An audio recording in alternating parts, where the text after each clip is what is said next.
새벽 예배를 하나님께 드리도록 하겠습니다. 다 같이 사도신경으로 신앙 고백을 드립니다.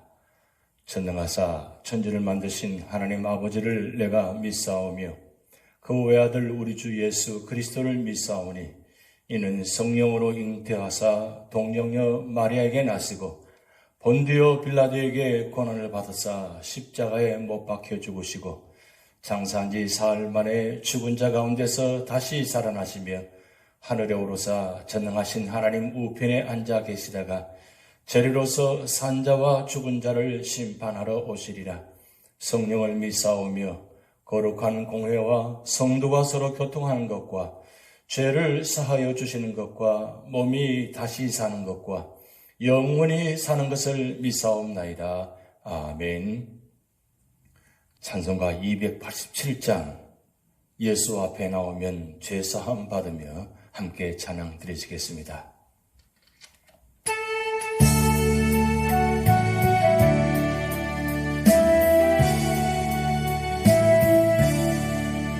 예수 앞에 나오면 죄사함 받으며 주의 품에 안기어 편히 쉬리라.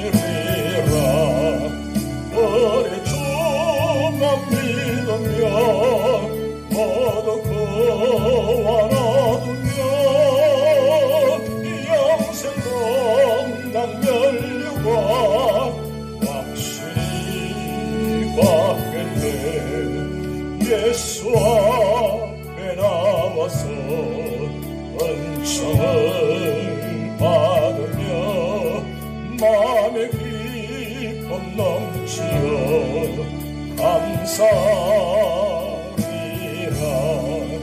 우리 주만 믿으면 모두 구원 얻으며 영생 공당 면류관 확실히 받겠네. 예수 앞에 설 때에 이옷을 입으며 알고 빛난 내 집에 길이 살리라. 우리 주만 믿으면 모두 구원 얻으며 영생 공당 면류관 확실히 받겠네.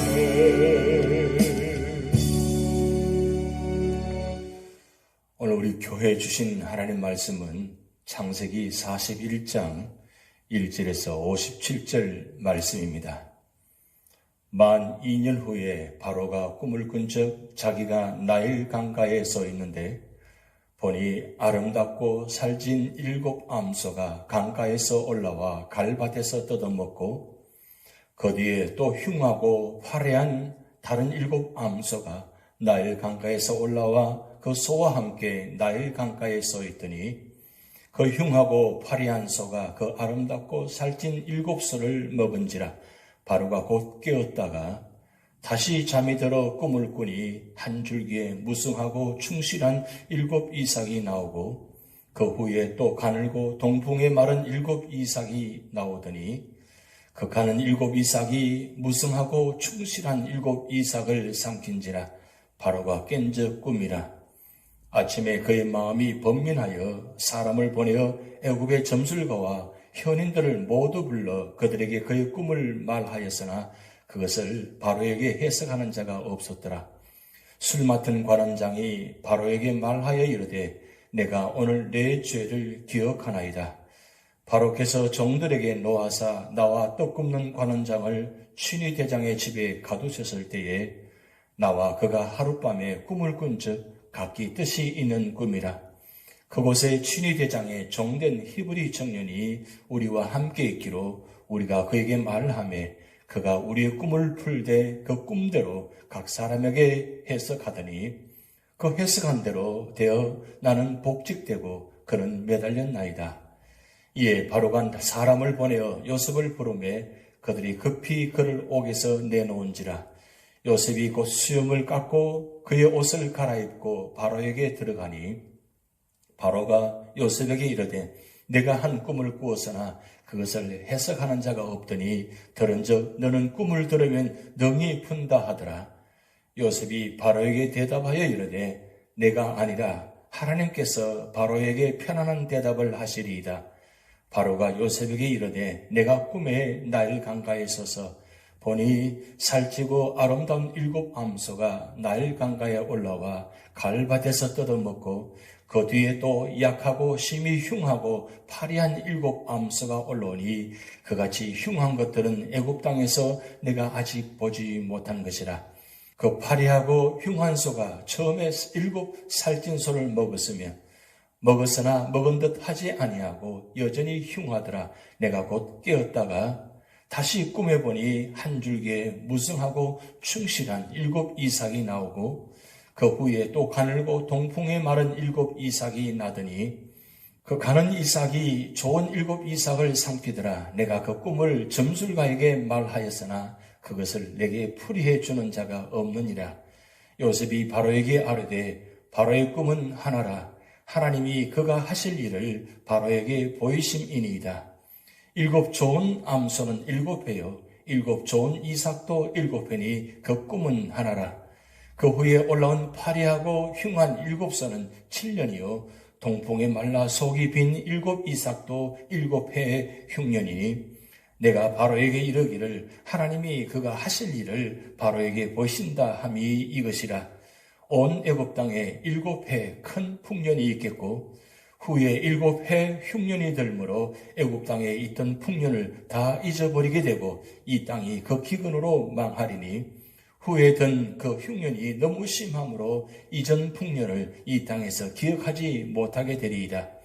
바로께서 꿈을 2번 겹쳐 꾸신 것은 하나님이 이 일을 정하셨습니다. 하나님이 속히 행하시리니 이제 바로께서는 명철하고 지혜 있는 사람을 택하여 애굽 땅을 다스리게 하시고 바로께서는 또 이같이 행하사 나라 안에 감독관들을 두어 그 7회 풍년에 애굽 땅의 5분의 1을 거두되 그들로 장차올 풍년의 모든 곡물을 거두고 그 곡물을 바로의 손에 돌려 양식을 위하여 각 성읍에 쌓아두게 하소서.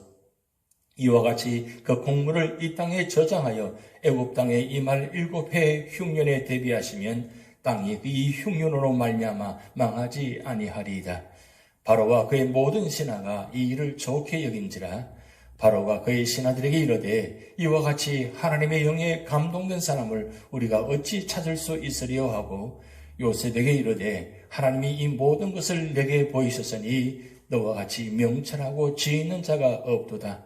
너는 내 집을 다스리라. 내 백성이 다 내 명령에 복종하리니 내가 너보다 높은 것은 내 왕자뿐이니라. 바로가 또 요셉에게 이르되 내가 너를 애굽 온 땅의 총리가 되게 하노라 하고 자기의 인장 반지를 빼어 요셉의 손에 끼우고 그에게 세마포옷을 입히고 금사슬을 목에 걸고 자기에게 있는 버금 수레에 그를 태우매 무리가 그의 앞에서 소리 지르기를 엎드리라 하더라. 바로가 그에게 애굽 전국을 총리로 다스리게 하였더라. 바로가 요셉에게 이르되 나는 바로라. 애굽 온 땅에서 내 허락이 없이는 수족을 놀릴 자가 없으리라 하고 그가 요셉의 이름을 사본에 발해하라 하고 또 온의 제사장 보디베라의 딸 아스낫을 그에게 주어 아내로 삼게 하니라. 요셉이 나가 애굽 온 땅을 순찰하니라. 요셉이 애굽 왕 바로 앞에 설 때에 30세라. 그가 바로 앞을 떠나 애굽 온 땅을 순찰하니 7회 풍년의 토지 소출이 심히 많은지라.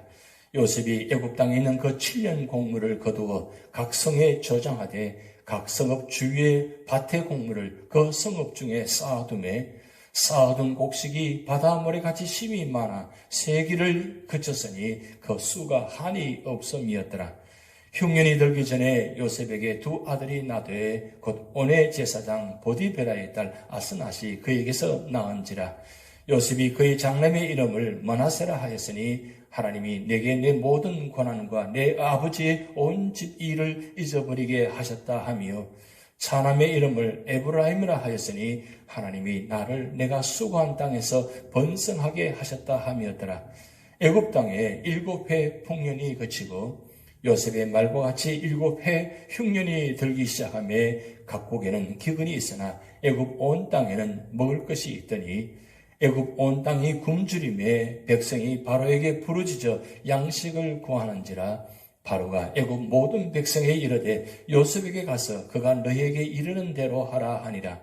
온 주민에 기근이 있음에 요셉이 모든 창고를 열고 애굽 백성에게 팔세 애굽 땅에 기근이 심하며 각국 백성도 약식을 사려고 애굽으로 들어와 요셉에게 이르렀으니 기근이 온 세상에 심함이었더라. 아멘. 오늘 창세기 41장은 넓게는 하나님께서 구약시대 구속사의 주역으로 선택하신 이스라엘 민족의 유명한 4명의 조상들의 생애를 기록한 창세기 제2부인 제13장에서 50장에 속한 말씀입니다. 그리고 보다 좁게는 선민 이스라엘의 혈통적 조상일 뿐 아니라 구속사 전반에 걸쳐 모든 성도들의 믿음의 아버지로 부름받았던 아브라함과 이스라엘 제2대 조상으로 순종과 온유의 삶을 살았던 이삭 및 이스라엘 12지파의 직접적인 조상인 야곱에 이어 구약 구속사의 주역으로 선택된 언약의 백성이 애굽으로 내려가게 된 직접적 계기를 마련한 요셉을 중심한 야곱 12아들의 역사가 기록된 제37장에서 50장의 일련의 부분입니다. 그 가운데 제37장부터 40장까지가 요셉이 형들의 시기를 받으며 애굽의 종으로 팔려갈 뿐 아니라 급기야는 억울한 모함으로 죄인의 신분으로 전락하는 내용이 소개되었습니다.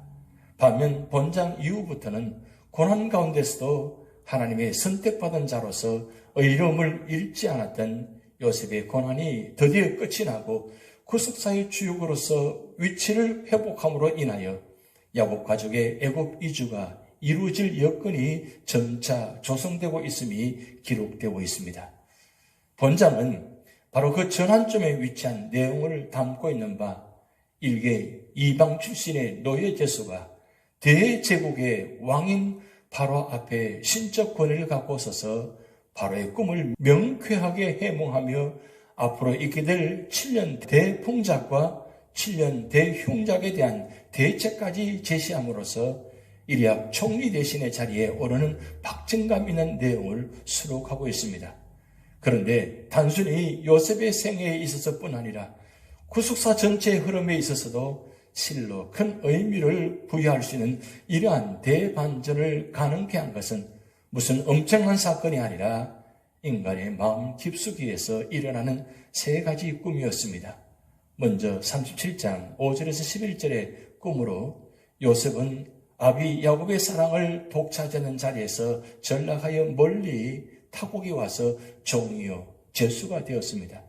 다음 40장 1절에서 23절의 꿈으로 제수였던 요셉은 바로 앞에 나갈 기회를 얻었습니다. 그리고 마침내 본장 바로의 꿈을 통하여 요셉은 과거의 모든 고난에서 벗어나 바로의 총리 대신이 된 것입니다. 이처럼 요셉의 생애에 있어서 서로 다른 3사람의 각기 다른 새 꿈이 등장하나 이러한 꿈을 다 함께 주관하시고 그것을 모두 다 당신의 구속사의 도구로 삼으시는 분은 바로 인생의 생사화복과 인류의 역사를 주관하시는 하나님이신 것입니다. 이러한 사실을 통해서 우리는 다시 한번 하나님의 구속사는 우리의 영육을 주관하시며 또 초월하여 한치의 오차도 없이 진행되어 가는 것임을 깨닫게 되는 것입니다. 한편 본장의 내용을 보다 세분하여 살펴보면 다음과 같습니다. 첫 번째는 1절에서 13절 말씀을 통해서 바로의 꿈과 술 맡은 관원장의 요셉에 청구하는 모습입니다. 본문은 요셉의 운명을 최종 결정짓는 3번째 꿈 사건, 곧 바로의 꿈 사건에 대한 기록입니다.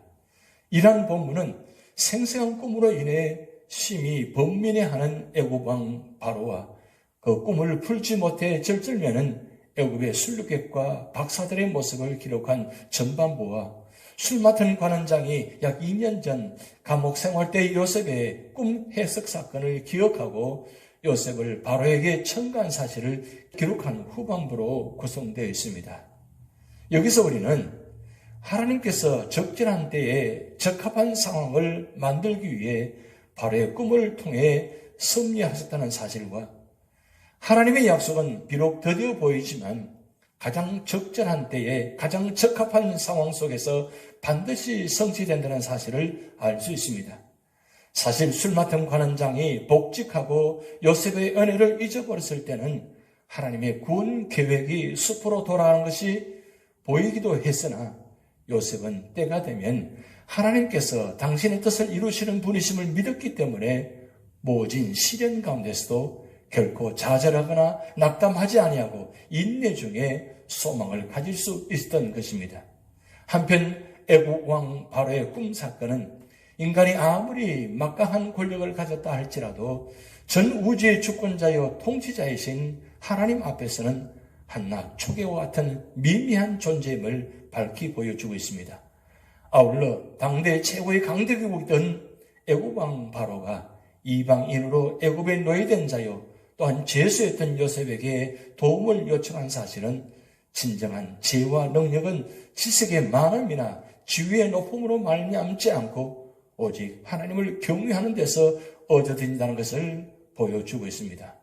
두 번째로는 14절에서 36절 말씀을 통해서 바로의 꿈에 대한 요셉의 해석과 대책을 제시하는 장면입니다.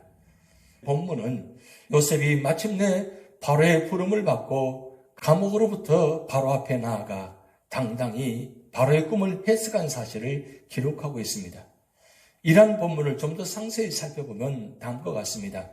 먼저 14절에서 24절에서는 애국 왕 바로가 그의 부름을 받고 온 요셉에게 그가 꾼 꿈의 내용을 그대로 진술한 사실을 보도하고 있습니다. 이어 25절에서 32절에서는 바로의 꿈 진술을 들은 요셉이 애굽의 술사들과 달리 명쾌하게 해석한 사실을 보도하고 있습니다. 즉 바로의 꿈은 하나님께서 장차 애굽의 7년 동안의 풍년과 7년 동안의 흉년이 있을 것을 계시한 것이라는 것입니다. 끝으로 33절에서 36절에서는 바로의 꿈을 해석한 요셉이 바로에게 장차 있을 7년 풍년과 7년 흉년에 대한 대비책을 제시한 사실을 보도하고 있습니다. 여기서 요셉의 바로의 꿈에 대한 명쾌한 해석과 뚜렷한 대비책 제시는 요셉이 성령의 능력에 감화된 사람으로서 곧 하나님의 영광과 지혜로 말미암아 바로의 꿈을 해석하고 있다는 사실을 잘 보여주는데 요셉은 이로써 만방에 오직 여호와가 유일하신 하나님이심을 드러내게 되었습니다. 한편 이미 앞에서 언급한 대로 바로의 꿈 내용은 미래의 일을 꿈을 통해 드러낸 하나님의 특별 계시였습니다. 그러나 바로가 하나님의 계시를 받은 것은 그가 특별한 존재이거나 하나님의 구원의 대상이었기 때문이 아니라 그것은 그를 통해서 요셉을 총리를 시키며 결국은 구속의 경륜대로 야곱 일가를 애굽으로 불러들이기 위함이었습니다. 즉 하나님은 아브람과 맺으신 언약을 이루시기 위한 방편으로 애굽 왕 바로를 일시적으로 사용하신 것입니다. 이제 본문이 주는 교훈을 살펴보면 인간 역사의 배후에서 그 역사를 이끌어 가시고 섭리하시는 분은 오직 여호와 하나님 한 분뿐이시라는 것과 인간의 역사는 택한 백성을 중심으로 진행된다는 것과 그리고 하나님께서 함께하는 자는 아무리 비천하다 할지라도 세상의 고난까지도 굴복시킬 수 있다는 것 등을 깨닫게 해주는 것입니다. 세 번째로는 37절에서 45절 말씀을 통해서 요셉이 애굽의 총리가 되는 말씀입니다. 바로는 요셉이 명쾌하게 꿈을 해석할 뿐 아니라 그 대비책까지 완벽하게 제시하자 요셉이야말로 명철하고 지혜 있는 인물로서 바로의 꿈에 나타난 바 7년 풍작과 7년 흉작에 대비한 계획을 실행하고 추진시키기에 가장 적합한 자라고 판단하고 적석에서 흔쾌히 요셉을 애굽의 총리 대신으로 임명하며 요셉으로 하여금 국사 전반을 치리하게 한 것입니다. 또한 바로는 요셉의 이름을 새로 지어주고 애굽 제사장의 아내와 결혼시킴으로써 그 지위까지 강화시켜 주었습니다. 이로써 하나님은 13년 동안이나 겪은 요셉의 온갖 역경과 고난을 말끔히 씻으시고 풍성한 영예와 축복으로 보상하셨습니다. 한편 이와 같이 장차 선민 이스라엘 12공동체를 형성할 야곱 가족을 기근으로부터 구원하여 궁극적으로 그들로 하여금 약속의 땅 가나안을 차지하도록 하는 역할을 담당했던 요셉의 파란만장한 생애는 죄악으로부터 당신의 백성을 구원하사 하나님 나라에 인도하는 역할을 담당하셨던 예수 그리스도의 권한과 영광을 예표하는 것입니다. 즉 형들의 안부를 알아보기 위해 부친 야곱의 심부름을 떠났다가 형들에 의해 애굽에 팔리고 감옥에 갇히는 등의 고난을 겪은 뒤 하나님의 은혜와 섭리하심으로 애굽 총리 대신까지 오르게 된 요셉의 고난과 승리는 죄인을 위하여 비천한 인간의 자리까지 낮아지셨을 뿐만 아니라 치욕적인 십자가 고난까지 당하셨으나 마침내 부활 성천하여 하늘과 땅의 모든 권세를 하나님께로부터 위임받으신 우리 주 예수 그리스도의 고난과 승기를 예표하는 것입니다. 한편 본문은 성도는 이 세상에서 잠시 고난과 시련을 받을 수도 있으나 궁극적으로는 하나님의 보호와 섭리로 영광된 자리에 이르게 된다는 진리를 보여주고 있습니다. 그러므로 성도들은 고난을 당할 때 오히려 더 큰 믿음과 확신으로 하나님을 경외하고 신앙인으로서 부끄러움 없는 삶을 살아야 하겠습니다. 성도의 고난에는 이미 영광이 준비되어 있는 것입니다. 마지막 네 번째로는 46절에서 57절 말씀을 통해서 요셉이 애굽을 치리한 장면입니다. 본문은 명쾌한 꿈 해석 결과 바로에 의해 정격 총리직에 임명된 요셉이 맡은 바 국사를 지혜롭고 추진력 있게 수행해 나가는 장면입니다. 요셉의 꿈 해석대로 건동 지역 전역에 전기 7년간 연속 대풍령과 후기 7년간 연속 대흉년이 닥쳤던 것입니다. 그러나 요셉은 그에 대한 만반의 대책을 세우고 차질 없이 수행함으로써 하나님의 섭리에 크게 이바지하였다는 것입니다. 분명 요셉은 7년 대흉작에 대비하여 7년 대풍작 기간 동안 국구성을 건축하고 합당한 세제를 통하여 많은 공물을 축적하는 등 최선을 다해 성심성의껏 국사에 전념했을 것입니다. 실로 요셉은 어린 시절 부모에게 순종하는 자였을 뿐만 아니라 노예 시절 보디발의 집에서나 제수 시절 감옥에서 그리고 총리가 되어서까지도 변함없이 주어진 상황과 임무에 최선을 다하는 성실하고 신실한 자였던 것입니다. 한편 요셉은 권자에 오른 이후에도 결코 하나님을 잊거나 우상 종교에 동화되는 세속적 삶을 살지 아니하고 철저한 여호와 신앙으로 구별된 삶을 살았습니다. 그와 같은 사실은 애굽에서 낳은 두 아들의 히브리식 이름과 그 의미를 통해서 잘 알 수 있습니다. 즉 요셉은 지나온 자신의 인생 여정을 돌이켜보면서 과거의 모든 아픔과 고통과 쓰라림을 잊게 해주신 하나님의 풍성한 위로에 감사한 마음으로 장자의 이름을 머나세라 지었고 또한 먼 이웃 땅에서도 자신의 삶을 창석케 하신 하나님의 크신 은혜를 찬양하는 심령으로 자자의 이름을 에브라임이라 지었던 것입니다. 따라서 두 아들의 이름은 곧 요셉의 신앙 간증이요 고백이라 할 수 있습니다. 이러한 본문은 오늘날 우리에게 하나님의 예언은 반드시 성취된다는 것과 성도는 공공한 때 특히 미래 하나님을 심판 날을 위해 기회가 주어진 지금 대비해야 한다는 것과 그리고 성도는 환경이 좋을 때나 나쁠 때나 변함없이 하나님을 경외하고 열심으로 섬겨야 한다는 것을 교훈해 주고 있습니다. 창세기 41장의 교훈을 살펴보면 다음과 같습니다. 첫째로 하나님께서는 주권적 섭리자이십니다. 애굽에 팔려 종살이했던 요셉, 억울하게 감옥에 갇혔던 그를 하나님께서는 바로의 꿈을 해석케 하셨고 왕의 인정을 받아 즉시 총리가 되게 하셨습니다. 요셉은 13년간의 긴 고난의 세월을 지나 하루아침에 애굽의 총리가 되는 영광을 얻었습니다. 그것은 다 하나님의 섭리였던 것입니다. 두 번째로는 우리는 경건하고 거룩하게 살아야 합니다. 하나님께서는 요셉에게 복을 주시고 그를 높이신 것은 물론 그의 은혜 때문이지만 인간편에서 요셉은 경건하고 거룩하였습니다. 그는 하나님을 두려워하였고 죄 짓지 않기를 힘썼습니다. 그는 복받을 만한 거룩이었습니다.